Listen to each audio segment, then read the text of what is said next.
Secretary of State Marco Rubio just wrapped a 50-minute meeting with Russian Foreign Minister Sergei Lavrov. The State Department says that Rubio urged Moscow to, quote, take meaningful steps toward a durable resolution to the Russia-Ukraine war.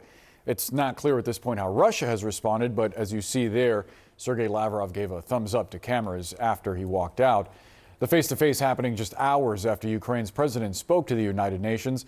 Volodymyr Zelensky imploring world leaders to help stop Russia while also saying international institutions have proven too weak to end wars. Zelensky is finding more common ground today with President Trump after Trump shifted his position on how the war in Ukraine should end. Trump, quote, Ukraine, with the support of the European Union, is in a position to fight and win all of Ukraine back in its original form. Joining me now is Republican Congressman Carlos Gimenez of Florida. Congressman, thank you so much for being with us. I have heard from administration officials on this through CNN's reporting that President Trump's statement was part of a pressure campaign to get Vladimir Putin to the negotiating table. Do you think that that threat actually changes Putin's mind if the U.S. doesn't arm Ukraine even beyond what it's done before? That's a valid question, and I don't believe so. I think that action is what Putin responds to. I'm glad that the president said what he said, and he's standing in the right place. And he said that Europe and NATO should to shoulder a lot of the support, and we need to support Ukraine more. And obviously, NATO is us. We're the senior partner in NATO, and so yeah, I stand with the president in his statements. But I've got to believe that Putin is going to have to see some action before he actually takes this threat seriously. Although, you know, we'll see what happened after this session with Rubio and the Russian foreign minister. I do want to clarify something, Congressman, because you said NATO is obviously us. There were critics who read this statement from President Trump as him seeming to put the burden of resolving this war off on Europe. You're not reading it that way. No, he said Europe and NATO, and so I took the NATO part, and I know that NATO, we're the senior partner at NATO, and that's a way to say that, yeah, we're going to be involved too because we are NATO, or we're the senior partner of NATO, and that's the way I took that statement to mean. And I always listen to exactly what he says, all right? Every single word is important, and then people just said, well, that's Europe. No, he said Europe and NATO. Remember, the United States is a big part of NATO. Congressman, the president also said that NATO member countries should shoot down Russian aircraft that enter their airspace, even leaving the door open for the U.S. to help in that, depending on the circumstance, he said. Wouldn't that make the likelihood of escalation and even direct conflict with Russia almost certain? Well, Russia shouldn't be violating, our airspace. And so anytime they do, for nefarious purposes, that are trying to get to Ukraine to go, and they're going through a NATO country, then they run the risk of being shot down. And then the president is just warning them, don't do it because you may in fact lose your aircraft. And so hopefully Russia takes that threat seriously and doesn't violate our airspace.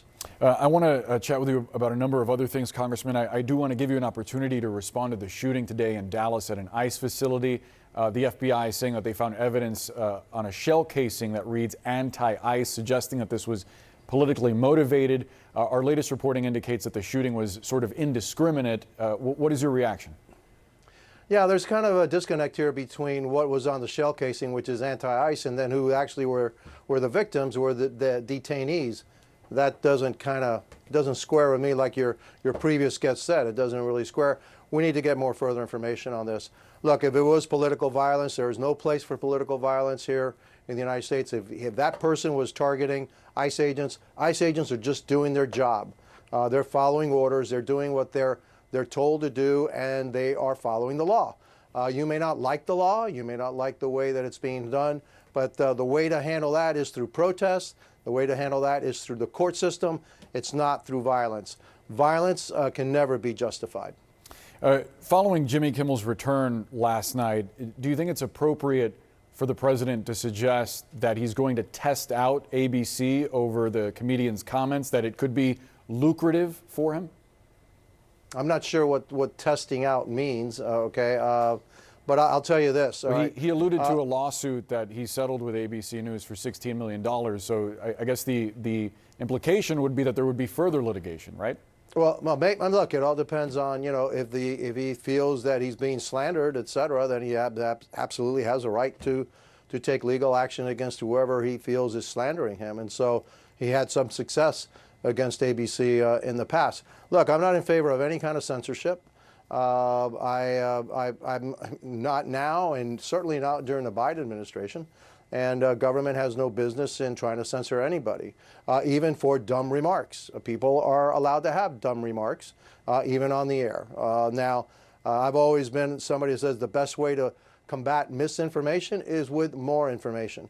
And one of the tenets of our country is freedom of speech. And I will defend that right to the end. And government should have no place in trying to limit the speech of anybody. That will be handled either by private corporations or by the public at large with their opinions. But we shouldn't be in the business of trying to censor anybody. Lastly, on the note about misinformation, Congressman, what did you make of President Trump propagating the rumor that there's no autism, virtually no autism in Cuba because people there don't have Tylenol? Clearly, there is autism in Cuba. It's ubiquitous around the world. Do you think the president is getting the best public health advice that's available to him? Well, I don't know if there is autism in Cuba. I'm not privy to their medical records, and so I'm not going to second guess the president on that one. I will tell you this: I have two grandchildren that are high performing, but they're on the spectrum. Something is causing this. Something that came about in the 60s and the 70s, I believe, is causing this. I don't know if Tylenol is one of them, but I know that in 2017, Tylenol did put out a tweet saying, hey, if you're pregnant, don't take Tylenol. Now I'm trying to get to the bottom of that. Why would Tylenol say that? And so, look, a lot of times people say, hey, the president, I don't understand what he's doing, and is this really disinformation? A lot of the stuff that was viewed as disinformation told by the president in the past, he's actually been right about. So, again, I'm not second guessing him. He's got his own health experts behind this. I haven't seen the data, and I really don't know what's going on in Cuba, if they have a lower incidence of autism or not. CNN actually has some reporting about autism cases in Cuba. I'll go ahead and send it to your office so you get a chance to take a look at it. It's new today. Fair enough. Also, we're going to have Sanjay Gupta on in just a few minutes, so you may want to hear what he has to say about Tylenol and its association with autism. Congressman Carlos Gimenez, thank you so much for the time. Thank you.